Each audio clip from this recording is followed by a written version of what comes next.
ഇപ്രാവശ്യം നാട്ടിൽ വോട്ട് ചെയ്യാൻ പറ്റാത്തതിൻ്റെ വിഷമത്തിലിരിക്കുമ്പോഴാണ് UK ഇലക്ഷൻ വന്നത്. ഇലക്ടോറിയൽ രജിസ്ട്രേഷൻ ഞങ്ങൾ ചെയ്ത കാരണം എനിക്കും ഏട്ടനും വോട്ടുണ്ടായിരുന്നു.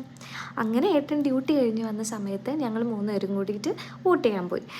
ഞങ്ങളുടെ അപ്പാർട്ട്മെൻറ്റിൻ്റെ ബാക്കിൽ തന്നെ ഒരു ഹാർട്ട് ലൈൻ നഴ്സറി സ്കൂൾ ഉണ്ടായിരുന്നു. അതായിരുന്നു ഞങ്ങളുടെ പോളിംഗ് സ്റ്റേഷൻ. ഞാൻ എക്സ്പെക്റ്റ് ചെയ്യുന്നത് നമ്മൾ കുറേ നേരം ക്യൂ നിൽക്കുന്നു, അതിനുശേഷം പോളിംഗ് മെഷീനിൽ പ്രസ് ചെയ്ത് നമ്മുടെ കയ്യിൽ എത്ര തേച്ചുരകി കഴുകിയാലും പോവാത്തൊരു ബ്ലൂ മാർക്ക് ഇട്ടിരുന്നു എന്നൊക്കെയാണ്. അങ്ങനെ അവിടെ എത്തിക്കഴിഞ്ഞപ്പോൾ ലോങ് ലിസ്റ്റ് ഓഫ് കാൻഡിഡേറ്റ്സ്. ഞാൻ വീട്ടിൽ നിന്ന് ഈ കാൻഡിഡേറ്റ്സിൻ്റെ മോട്ടോസ് എല്ലാം റിസർച്ച് ചെയ്ത് ആർക്ക് വോട്ട് ചെയ്യണം എന്നൊക്കെ തീരുമാനിച്ചിട്ടാണ് വന്നത്. അങ്ങനെ അകത്തേക്ക് ചെന്ന് കഴിഞ്ഞപ്പോൾ ഇലക്ഷൻ സ്റ്റാഫാണെങ്കിൽ കയ്യിലേക്ക് ഒരു പേപ്പറും ഒരു പേനയും എടുത്ത് തന്നിരിക്കുക. എന്നിട്ട് എന്നോട് പറഞ്ഞു, ഏത് കാൻഡിഡേറ്റിനാണ് വോട്ട് ചെയ്യുന്നത് അവരുടെ നേരെ ഒരു ക്രോസ് ഇട്ടിട്ട് ആ ബാലറ്റ് പെട്ടിയിൽ ചുരുട്ടിയിടാൻ. ഇതെന്തായാലും കോളേജിലൊക്കെ ഇലക്ഷൻ പോലെ.